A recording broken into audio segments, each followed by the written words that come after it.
Abraham Joshua Heschel. This is not, I don't intend this to be a philosophy course or an academic course in the sense that my goal here, as opposed to being in a department symposium, is not to tell you, is not that I'm going to be the one to get Abraham Joshua Heschel right. My goal here is to share with you my best understanding of Heschel. I'm biased. I have a bias, and my bias is not, it's not pre-Heschel. My bias is when I read Heschel, this is the way I understand him. And so I'm going to explain to you the way I understand him. You're allowed to understand him differently. But if we're going to have a dispute, it could be about, it could be, the point here for me of a dispute would not be, we finally get the right Heschel, and then we can all go home. That's academia. I'm doing this to practice it. And Heschel is coming from that place. So I'm going to explain to you a little bit the way I understand him, of course, and it's a course about coming closer to Judaism. I'll tell you a little bit about Heschel. I'm not going to give you the full biography. You can read it. Heschel was born as into a line of a really famous Hasidic rabbinic line in Poland, really going back to the Baal Shem Tov. I think Heschel, considering the way he was trained, starting really before the age of 8 or 9, that it was expected that he would be a Rebbe and he would take over. I don't see this discussed a lot in the introductions to the book. So again, this is my understanding of Heschel. I'm sure I've heard it. I did some of my doctoral general exams in Heschel, as well as my doctoral general exams were in Heschel, Kierkegaard, Kant, Wittgenstein, and a couple of others. I'm trying to remember who they were exactly. So is that I don't know if Heschel really wanted this life, and he went to university to become like a modern person, a modern academic, and particularly a poet.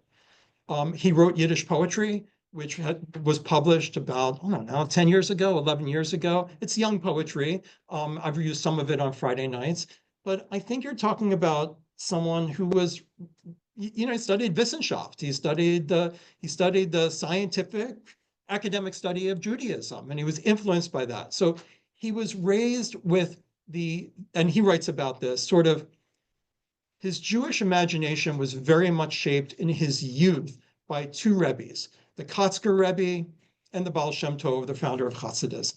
And at some point in the course, or in some point, maybe we'll go back to that, but the short version, as Heschel tells it, is that the Baal Shem Tov was a charismatic figure, began Hasidism. The Baal Shem Tov was the figure who basically took Kabbalah and decided to popularize it. When you make something popular that was esoteric and elitist, you change parts of it. And so it's not the same thing as Kabbalah, but it's old wine in new skins. And so the Baal Shem Tov started a new way of doing Judaism, which when it first started was probably viewed as cultish and a little nuts, and definitely against established normal Talmudic ways of being a rabbi, what the role of the rabbi was and how rabbis were trained. Rabbis would be sent away to Vilna or Odessa. They would be trained to memorize Talmud and argue Talmud, and then they would be shipped off to communities to serve. They did not lead services. Not everyone wanted to study with them. It might be more like Fiddler on the Roof. The rabbi is the bookish guy in the Beit Midrash. You're going to ask the rabbi like a question about your life? Okay. But like very intellectual, very much like they're the PhD of PhDs of the town. And the Baal Shem Tov changed this to say that a rabbi is someone who should be channeling God and be helping you to channel God. Training should be discipleship, like a guru and a disciple. It should be someone from your hometown who grew up with the trees and the fields that you grew up with, who understands the flow of the Shekhinah through those things, and who should, when you go to, should like say those words, that like a Zen parable that sets you free. And that evolved into the Rebbe telling you who to marry, what to do, they were channeling almost prophetically your role. So anyway, without doing all of Hasidism, Baal Shem Tov found this profound influence on Heschel, which is a mystical Judaism, which is not based on the learning in the academy, which is kind of like I've studied first principles of philosophy or ethics or Judaism, and then when Audrey comes to me with a question, I can answer that. I'm like, yes, starts with a verse in the Bible that got picked up in the Mishnah, that gets said in the Talmud. This is the way it plays out in Halacha. There's your answer. And Audrey said, that was really brilliant. My heart is empty, right? But I'm supposed to say, but then when Audrey says that to Martha, Martha says, well, you were expecting the wrong thing. You should just say that Rebbe Nadav, we have the smartest Rebbe in all of Poland. That should be your pride. We've got the smart one. It's like we've got the best hitter on the team, but who wants to go to the game, right? So Heschel, part of Hasidism, was the guy who, the person, it was a guy who's channeling. That's going to be very important. You're connecting to Judaism through them channeling. They really feel God. They sense God's presence. So it's not about, I learned this and I can tell you how it applies to your life. They're more like, I'm going to help you to feel this. And so prayer started with calisthenics, jumping up and down, getting drunk and dancing. And no one thought Hasidism was going to go anywhere when the Baal Shem Tov started it. And then it ended up basically converting all of Eastern European Jewry, except for a few holdouts. And one of those amazing stories of Jewish history, which it was a paradigmatic change on what is a rabbi, what does it mean to be a Jew, what does it mean to daven. They changed it all. The other Rebbe that influenced them was, and the Baal Shem Tov was someone who was joyful and feeling, and let's feel it together, and speaking in parables, and then magic. Magic has to be into it. I don't know. So if I go to Rebbe Rob, Rob's the Rebbe, and I say, you know, I just don't know how to pray. Help me pray. The Rebbe may say to me, you know, I had the same question when I was on a journey 3 weeks ago, back from a village far, and then the moon rose. And then I felt the horse glide off the ground, and we were 5 feet, and you're like, what? I mean, you start with magical stories. The Rebbe's, what do you mean the Rebbe didn't fly off the ground? Of course the Rebbe flew off the ground. And so speaking with a little bit of magical stuff interspersed, very open-minded, not sure how to take these things, whether they're literal or not, and positive. The Kotzker was more like depressed. The Kotzker is more like, oy, human beings, they're missing the whole show. I'm a Rebbe, I'm a Hasidic too, but it's like you people are connecting with the divine. They got their heads so far up their prayer book, they don't know where to go. Like, and so the Kotzker was more like, how do you get people to feel God? Like, good luck. You know, like maybe you get them drunk and you get them to dance in a circle on Purim, and they start to get it a little bit, but then they're just going to go home and go back to worrying about business and their life. And so Heschel always felt that he was raised with training on those two, and those were his two poles, and he wrote a whole book about it. And so he wrote a whole book about what does it mean to live my life trying to hold on to the Kotzker and the Baal Shem Tov. Then he goes to university. He wants to be a modern scientific academic person. This is probably the story of many of us, and certainly in many ways my story, going to synagogue then. But you know, when someone said to me in 11th grade, well, where do you want to go to college? I said, well, wherever, you know, I mean, wherever I can, whoever has the best philosophers, so I can study Nietzsche and, you know, whoever, Kant, whoever you say is the best philosopher, I'll go there. You know, that's kind of Heschel. So it goes off, goes to university. And meanwhile, you're talking about the 1930s are happening. And he ends up writing poetry and becoming a modern, young, artistic philosopher. He does a PhD on the prophets. And at some point in the course, we'll look at the prophets, but not today.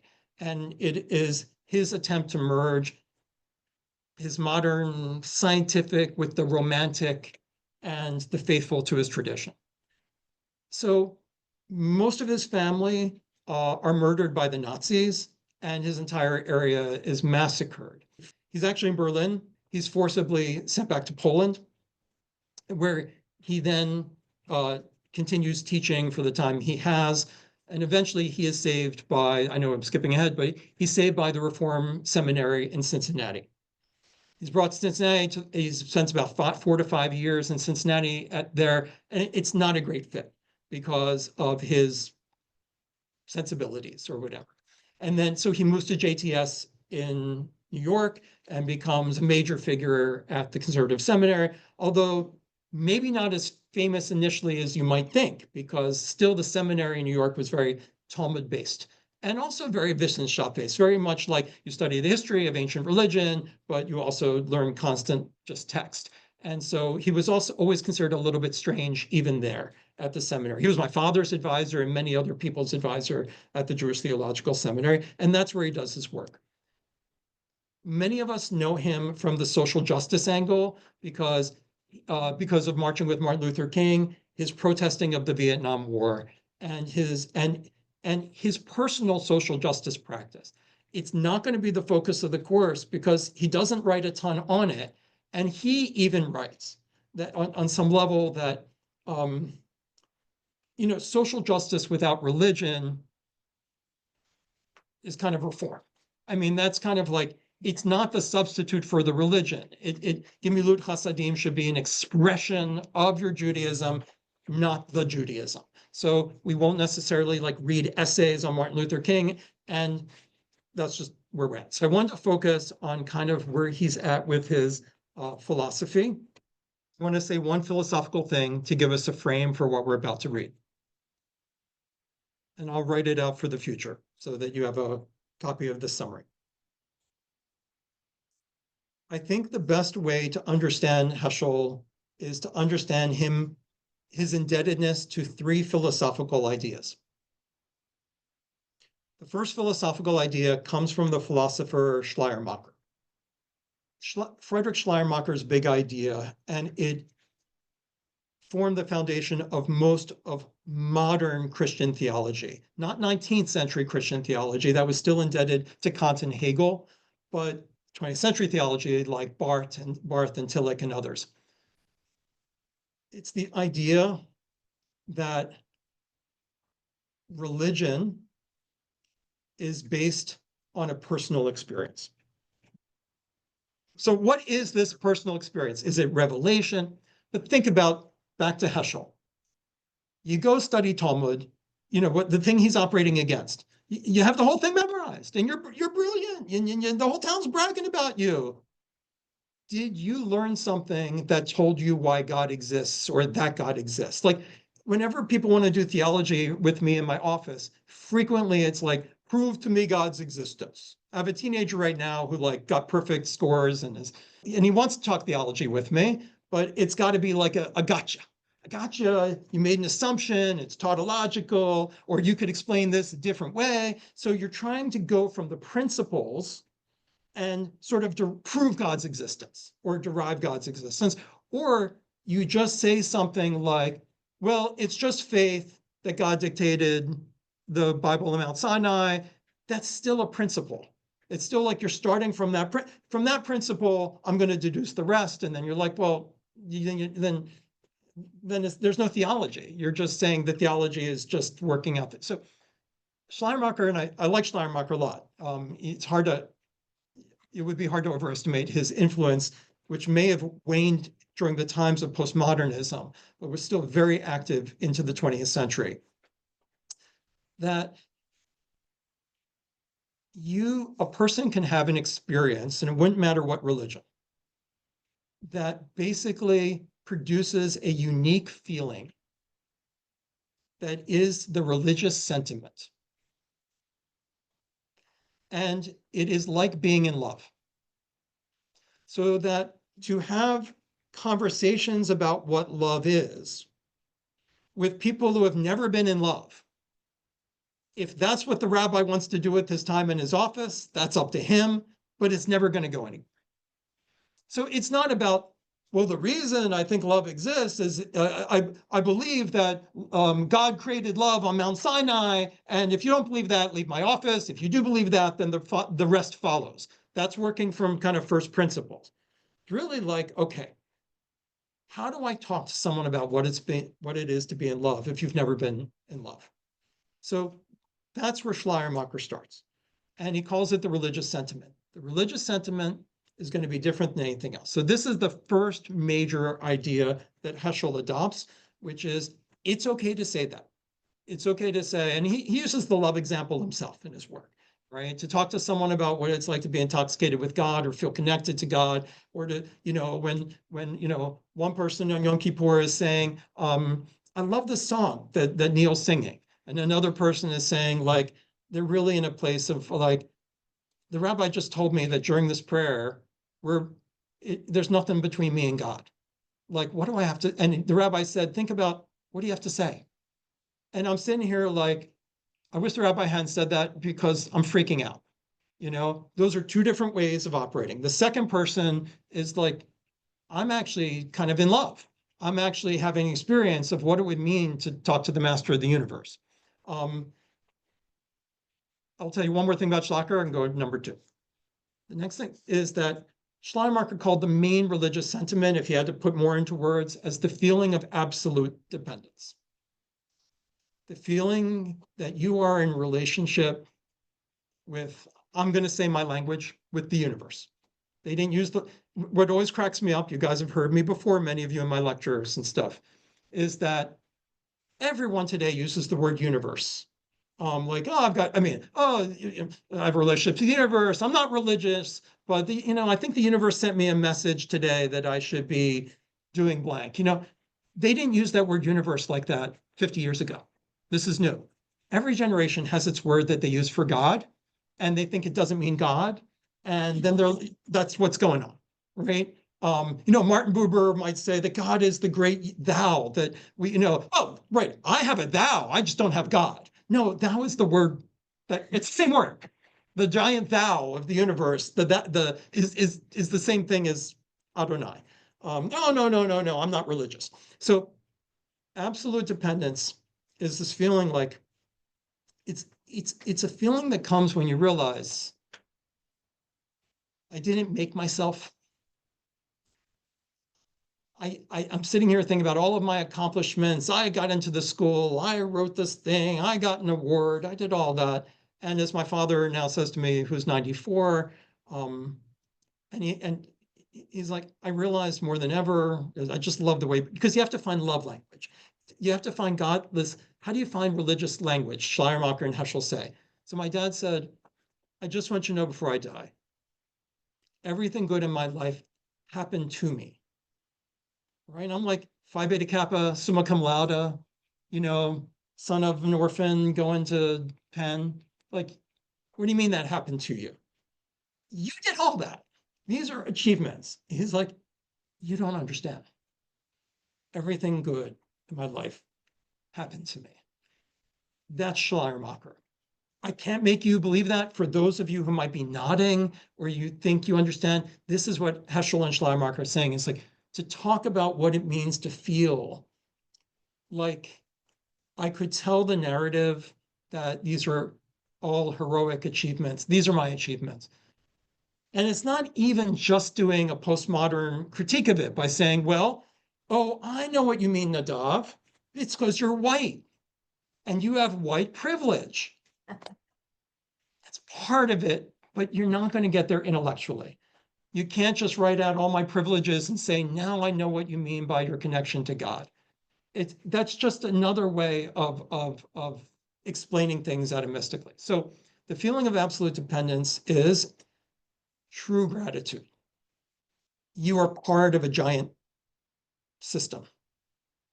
And you've always been part of this. And all I can say is that because I do feel this, it's one of the reasons I became a rabbi. I feel it more and more as I get older.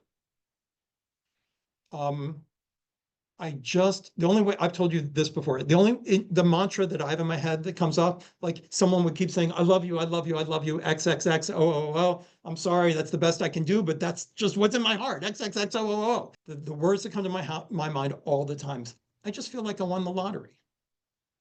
I just feel like I won the life lottery. Got a woman that loves me, got two amazing kids, a great synagogue. I get to talk about Heschel.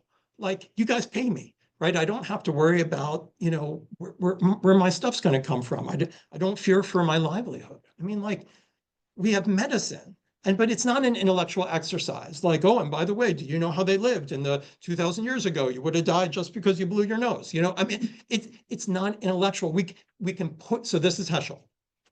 I can try to put it into language. You can have a conversation, but you're looking for the person that says, I know what you mean. Changes the way you face adversity, changes the way you face cancer. It changes the way you get up in the morning, and it's what prayer is about for Heschel, right? Can you practice that gratitude by making a list every day? Like there's a common thing going around, which is you should practice gratitude. And I know people, they're YouTubers and stuff. Get out your piece of paper and every day write down all the things you're grateful for. I don't have an answer to this. This is a genuine rabbinic thing. I lean in one direction rather than the other, but you can convince me the other way. So think for 10 seconds. Practicing gratitude, this kind of gratitude, or is practicing gratitude, if an influencer said, you should do this, it's great, it'll change your life. Do you think that's effective? Do you think that would change your life? Because some of you, I bet, do practice gratitude. And I don't mind if you, like the writing down of things, the journaling of what you're grateful for every day. Okay, answers. What do you think? Can you practice gratitude? Meaning that, like you're practicing baseball. I'm going to practice being grateful. I'm going to practice being grateful. Like I'm going to write down the things every day. Thank God there's medicine. Thank God my car works. I heard Martha talking earlier. An attitude of gratitude. You're trying to live according to that, but what does it even mean to practice a feeling? And of course, you guys remember what you're supposed to say every morning in Judaism, Birkot Hashach, right? So the first thing you're supposed to say is, basically, thank God that I can distinguish between light and dark, or the rooster can for me, depending on how you translate Sechvi Bina. But you've got Bina, you've got discernment. Thank God I've got discernment thank God I can stand up.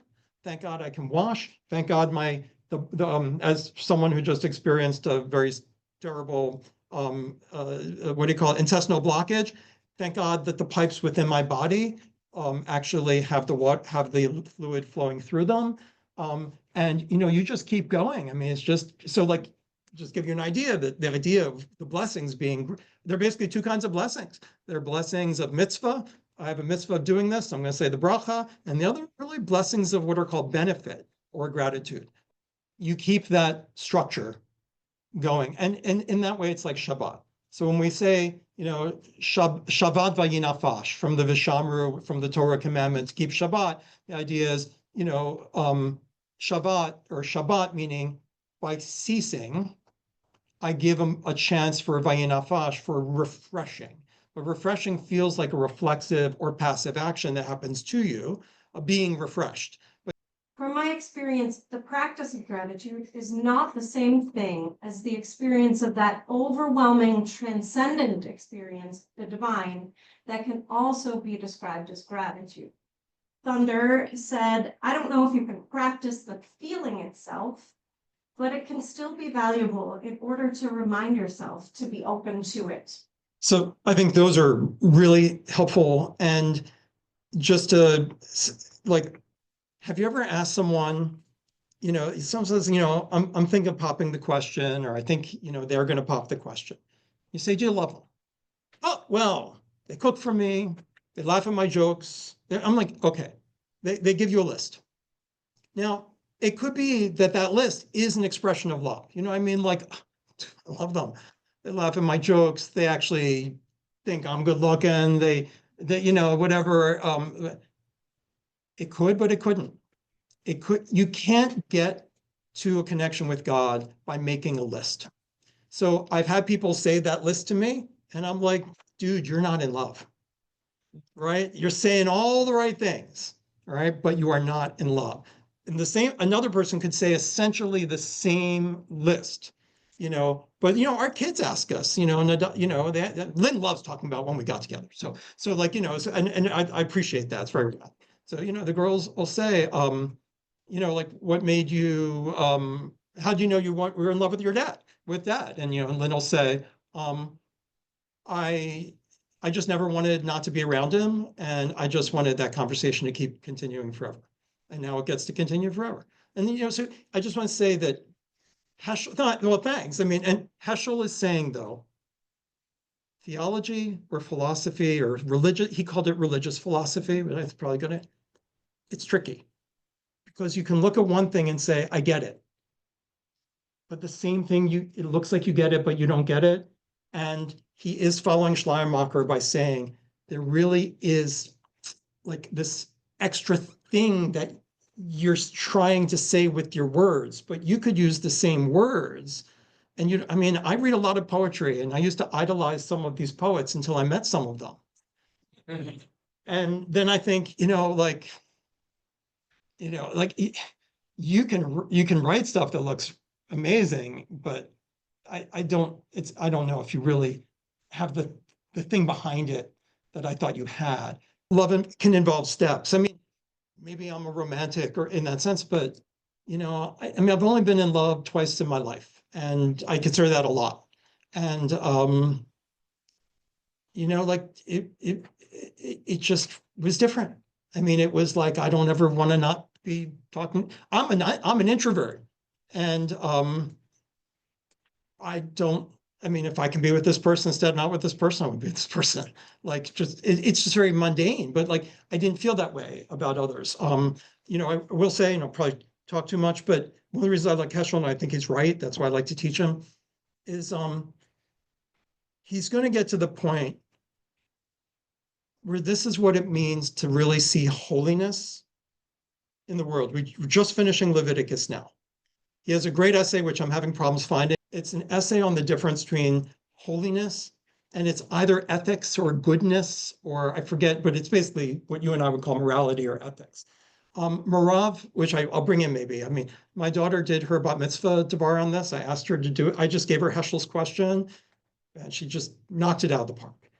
But one of the things she said is like, the difference is you have this feeling about like the dignity of something, like going back to social justice.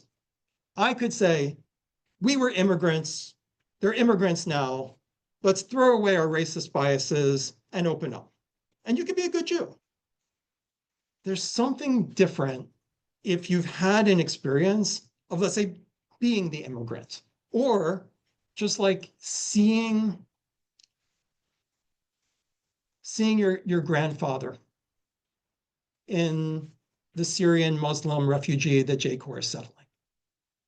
Like seeing them in there, then it's like there's a holiness in there that involves respect. And I'm just going to go back to relationships for a second. And this is where I tell you too much. This is where someone's going to send me an email. Rabbi went too far. Like when it comes to like love. So I finally had a girlfriend in 11th grade, and my body was like, keep going. And something in me was like, this is wrong. And the reason it was wrong is I didn't love her. So I'm a weird guy, which is that I'm the guy who never wants to take a relationship very far unless I'm in love. So I've dated different people, and I've dated rabbis. How many people can say that?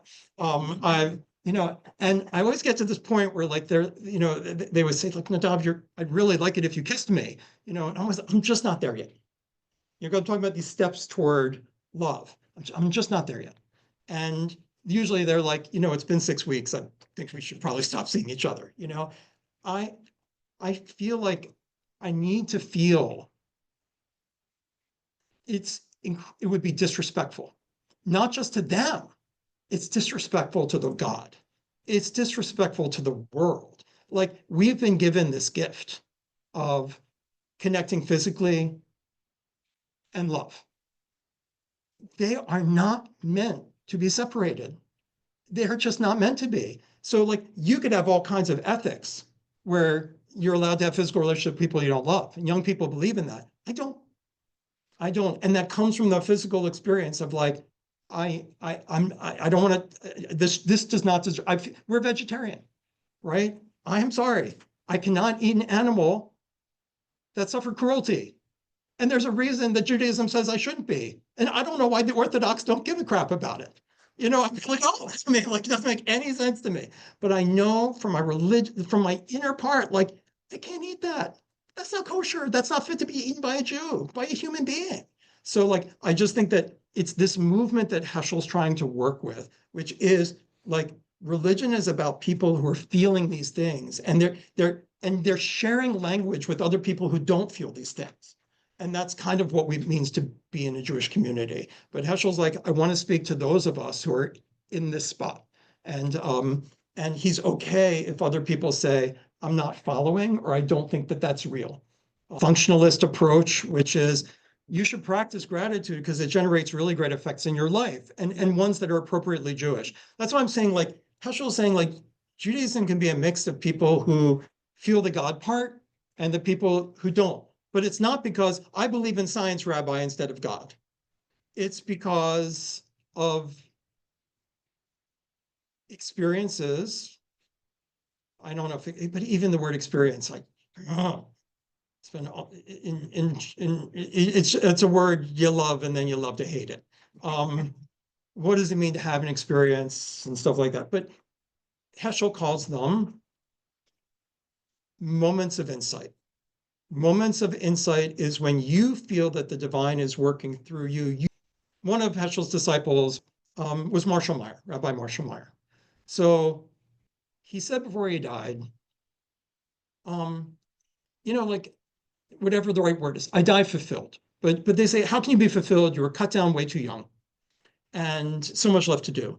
And he said, if I can't show my congregants how to die, what kind of rabbi am I?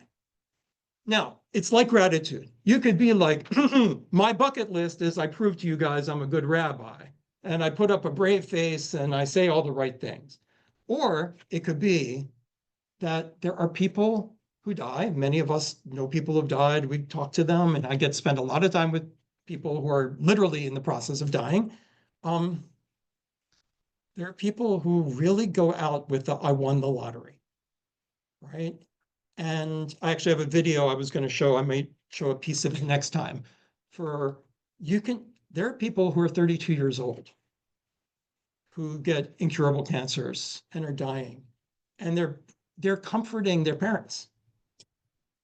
And they're like, I won the lottery with you guys. You, like, think of all the great things we've done. Like, they're genuine. They're not trying to show off. They're not like, I'm copying a Buddhist pose, right? So, like, I know that is a painful is a painful situation for anyone to have to be in. But on some level, Heschel is saying there are those who have a connection where they feel, like a Hasidic Rebbe. Like, they're like, don't worry about me. Like, I'm grateful for every moment, right? It's been blessings. It's been blessings.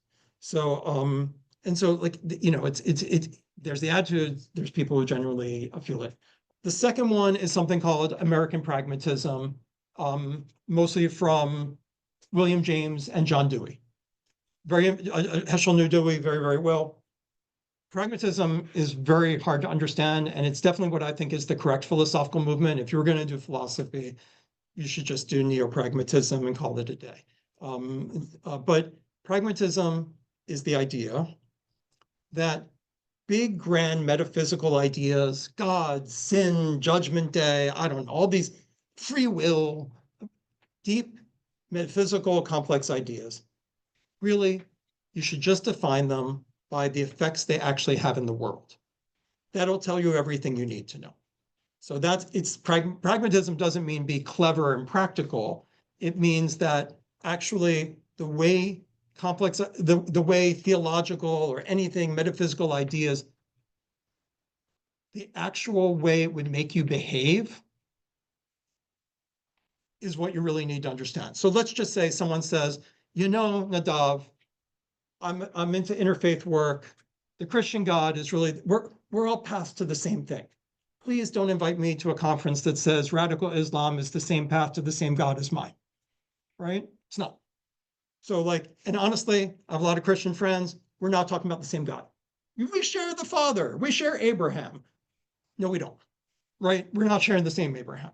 The reason being is what you take from that Abraham for you, Abraham the Father, this is what you do in the world. These are the consequences in the real world.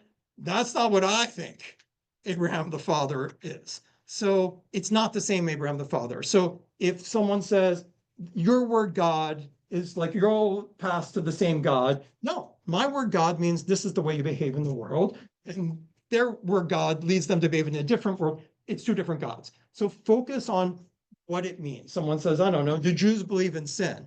Well, do we believe that babies need to be dunked in water because otherwise they're polluted? No, we don't think that, right? So I'll get back to it, but pragmatism will be very, very important when it comes, very important when it comes to the topic of revelation, which we will get to next time. But like, I'm going to go right for the jugular, which is what is revelation? What is Mount Sinai?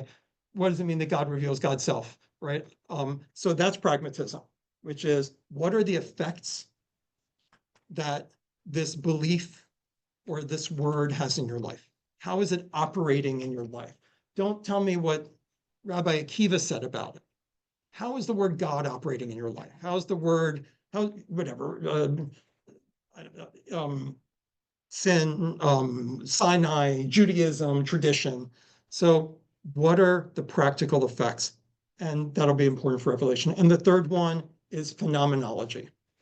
Heschel believes that the important question is, what is it like to be someone like us? What's it like to be a human being? Like that's where we should be starting. What is it like to be in a relationship? What is it like to be mortal? What is it like to be a thing that eats and has to go by eating? Like, what's it like to be a human being? Now, phenomenology was kind of saying, look, people don't like phenomena, like if you're studying Kant and others. They want the noumena. They want the hidden causes. Find out. Give an example. And better philosophers can tell me I get this wrong. So just consider me rusty. What's it like to fall in love? Like, what is that experience? That's phenomenology. Anti-phenomenology is, let me explain to you that actually you were shaped by the image of your mother and your parental thing. So you have all kinds of Freudian stuff going on. Plus, there's a whole pheromone component, which is you don't know, but you're biologically predisposed that you like their scent and they like your scent. If you want to call it love, that's very sweet. So phenomenology is like, I'm not denying pheromones. I'm not denying my mother's imprint upon me. I'm not telling you Freud's wrong. I'm telling you, I don't care. The conversation I want to have in my short span on Earth. What's it like to be in love? What's it like to be married and want to scream at your spouse and say, like, I can't stand you, like you're driving me nuts, right? You know, what's it like to have a couple of moment of insights that make you want to be religious or feel connected to something greater than yourself, but then you're not feeling it most of the time. You know, like, so phenomenology is like, I'm not looking for causes and explanations of an experience. I'm talking about philosophy should be a discussion of subjective experience by itself is worthy data. It's worthy anecdotes. What's it like to grow old? You know, like you don't need to say, well, I can explain to you, first the vision, then the hearing, then the colon, and it's downhill from there. But then the balance. But it's like that's not what I meant. Like what I meant is like, what's the experience of it? That's really what's important. So those are the three things. Go ahead. This one is Man is Not Alone, and this one is God in Search of Man. They're companion volumes. He wrote tons of great stuff. Man is Not Alone is what is it like to develop this religious feeling and start relating to religious language and to feel the sense of like, in a way, what Schleiermacher calls dependence. Which one is this from? So that's why I said this one is Man is Not Alone. Yep. And next we'll go to God in Search of Man, which is what are the Jewish categories for this? But the first feeling is the way that you have a higher power. So as he says, there are three aspects of nature which command, and I'm going to use his words, he's male-centric or whatever the right word, man's attention: power, loveliness, and grandeur. Power he exploits, loveliness he enjoys, grandeur fills him with awe. We take it for granted that man's mind should be sensitive to nature's loveliness. We take it equally for granted that a person who is not affected by the vision of the earth and sky, who has no eyes to see the grandeur of nature and to sense the sublime, however vaguely, is not human. But why? What does it do for us? The awareness of grandeur does not serve any social or biological purpose. Man is very rarely able to portray his appreciation of the sublime to others or add it to his scientific knowledge, nor is its perception pleasing to the senses or gratifying to our vanity. Why then expose ourselves to the disquieting provocation of something that defies our drive to know, to something which may even fill us with fright or melancholy or resignation? Still, we insist that it is unworthy of man not to take notice of the sublime.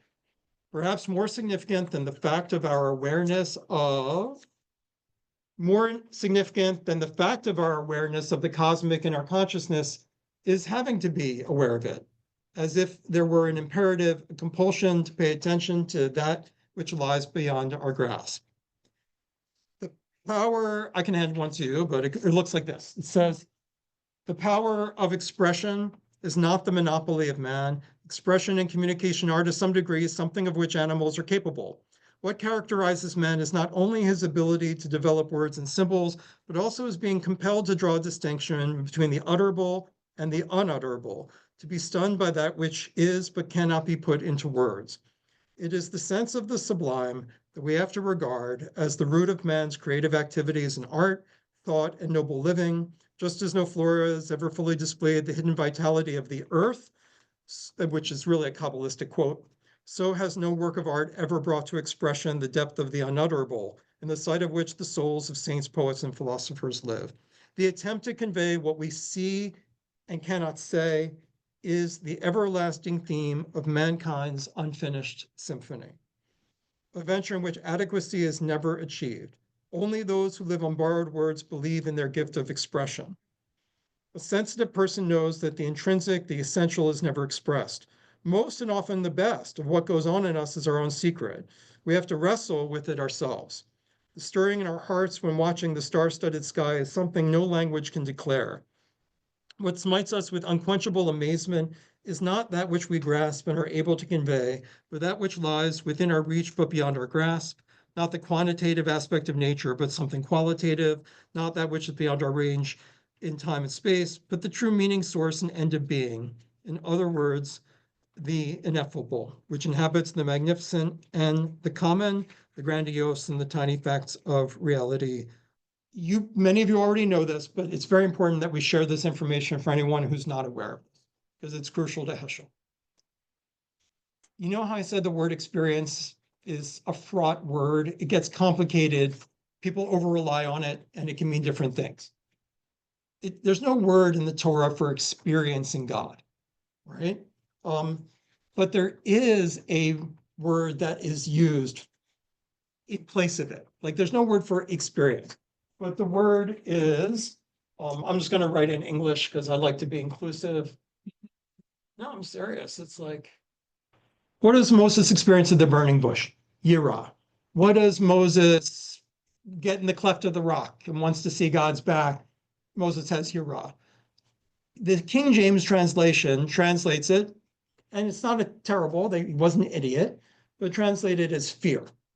So it's when you have the fear of God. Now, if you're like me and you spend 2.5 years at Harvard studying Christian theology and Jewish thought with the Jews, you will realize that that word did a lot of damage. That Protestant theology for 300 years is just dominated with the idea that Judaism is a religion of fear. Because when it talks about their experience of God, they're always frightened. And then Jesus brought love. So what a Christian feels when they relate to God is they relate to love because they have Jesus to go through to get to the scary and terrifying Father, right? I will let therapists and analysts figure out how that works. And so Heschel's like, okay, we got to deal with that word. So the word, yes, you can make it mean terrified. I don't want to say what any one word has to mean. That's kind of what we do in our youth. Words can be used differently and they can mean different things. They're not limited. But Heschel says, let's use the word to translate that as awe. And that word awe is basically going to be very similar to Schleiermacher's absolute dependence. which in put another way is I'm connected to a higher power. That higher power is ineffable. So Heschel uses the word ineffable a lot. It's just, I spent a lot of time in philosophy of religion where every time you brought up Heschel, they'd be like, oh, he's the guy who says everything's ineffable. You can't really talk about the ineffable. That's really convenient. Well, tell me more about the ineffable. It's full. So like, I can't tell you how many jokes I experienced about Heschel as not a serious philosopher because of that. And so I just think that they don't want to deal with it. So Heschel, awe is when you're connected to something greater than yourself. It is uncomfortable, and it is like an experience of grandeur. And it's like falling in love in the sense that the words that follow don't capture the feeling. And there's a part of you that wants the feeling to stop. And there's a part of you that doesn't want the feeling to stop. And the reason that Moses only gets to see God's back, and you should be so lucky, is because it's enough. It's like running away from you. Now, here in this quote, he starts you off as saying, like he relates it to poetry and art and the artist. He's eventually going to get to a point where he's like, there are artists who don't get it. So I don't want to say that every artist is experiencing awe. Awe is really connecting to the transcendent in his words, but that's also a fraught word philosophically. So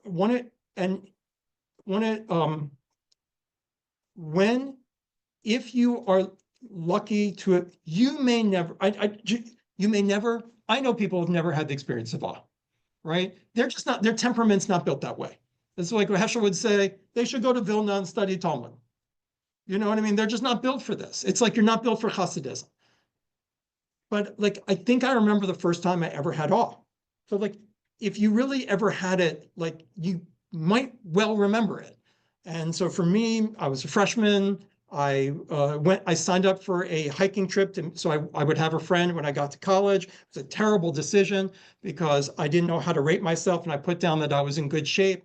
So I ended up on this ridiculous trip with a bunch of like football players and lacrosse players. And I was the little Jewish kids whose feet were bleeding because I bought like work boots at the Army Navy store the day before. So we went on this like hardcore hiking. And for 3 days, we hiked through these Adirondack mountains. And I mean, I was blood and calluses. We got rained on. We couldn't find the lean-tos. And it was raining the whole time. And on that third day or fourth day, it was just nightmare. I just had to get through it. We came out at the top. We hit a peak of a mountain.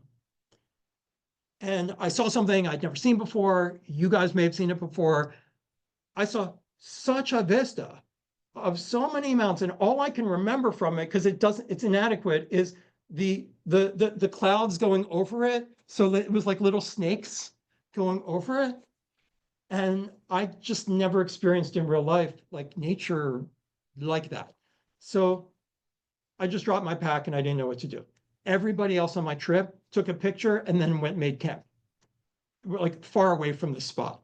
And I was like, am I allowed to just stay here? And I just stayed there. So I don't want to pretend I can put into words, but I just knew I was experiencing something I never experienced before.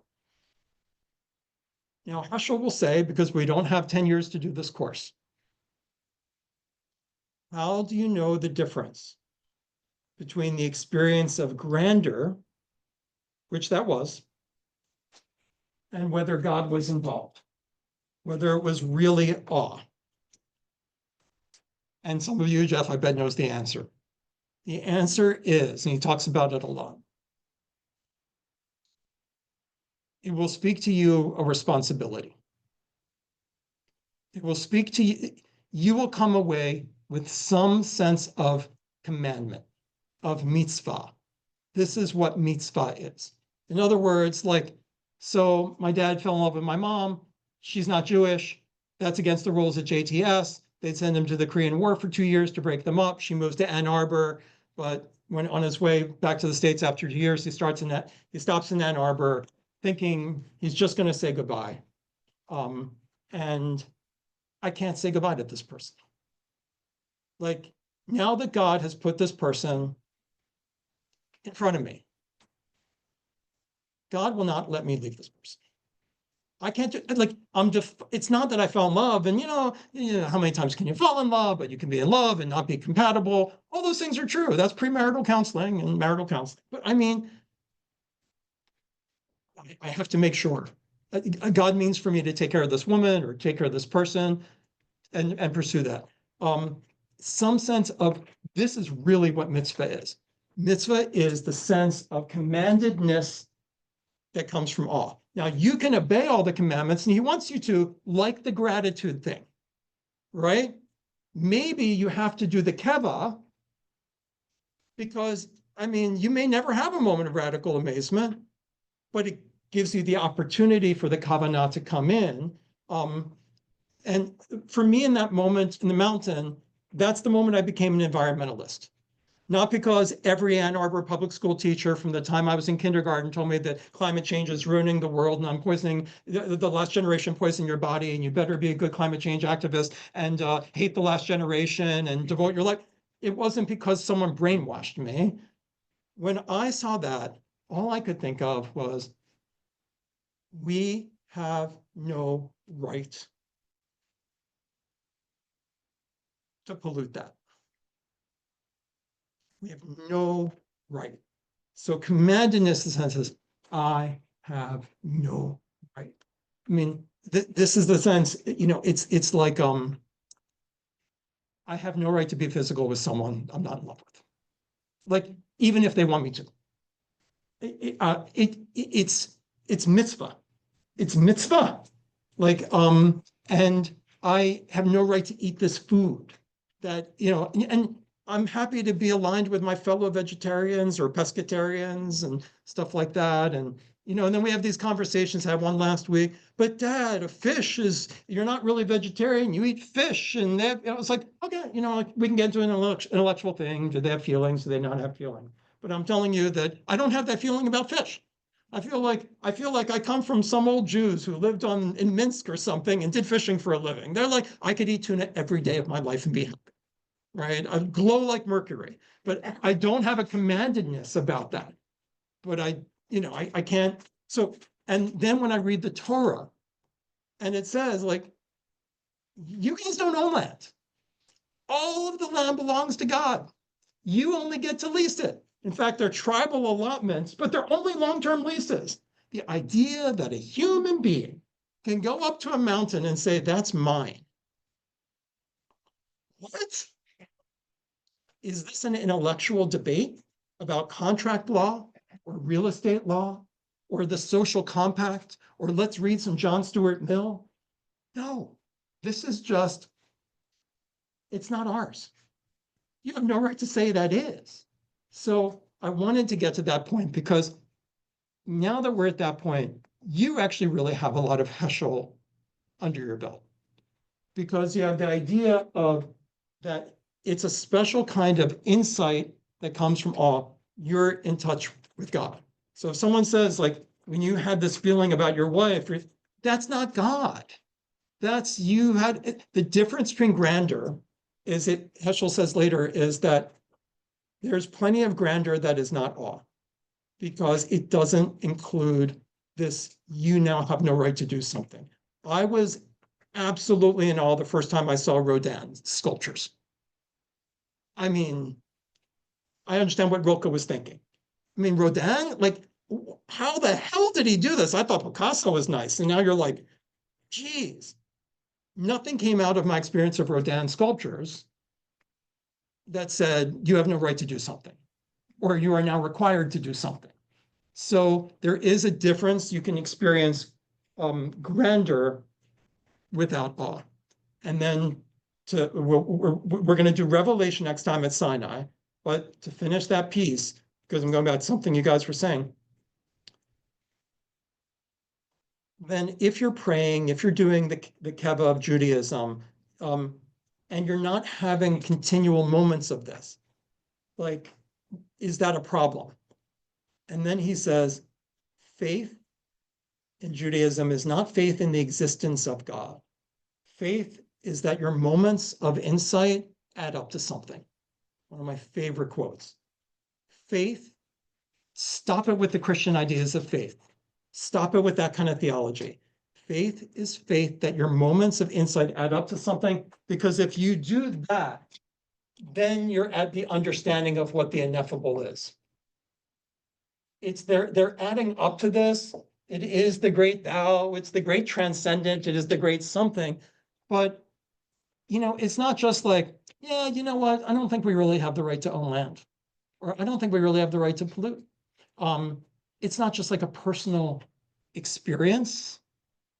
It is this thing like falling in love. You experienced God. You were in connection with God. And unfortunately, we don't get to see God. We don't have Jesus right there before us being like, dude, we're now pals. The way Chabad sometimes talks about God, it's like, for me, it's like, oh, Hashem got me this great parking space. What do I have to complain about? And I'm like, gee, I didn't know that was what my moments of insight added up to the guy who got you your parking space. And so that's where we're going. Faith is that your moments of insight add up to something, and faith is you acting your faith is acting that commandedness. My father-in-law just turned 99, my parents are 94. I can read the fifth commandment and say, halakha says it means honor dad and mom. Halakha says it means preserving your parents' dignity in old age and taking care of them. They took care of you, whether they were good parents or not. They fed you when you were a baby, you returned the favor. So that's halakha. It's a different thing when you're like, I cannot turn away. And how lucky am I that I get to care for them? Not everyone has to feel that way. That doesn't make you a bad Jew, but that's where it's. I lecture a lot. I'm going to get on the recovery circuit, 12-step.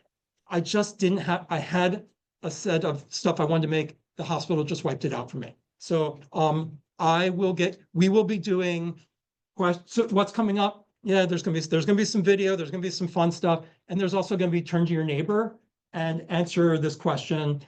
Have you ever had an experience like this? What does Heschel mean by this sentence? So if you're like, is he going to lecture the rest of the time? I will get to that. I just didn't have it in time for the first day. Thank you for coming. You for coming.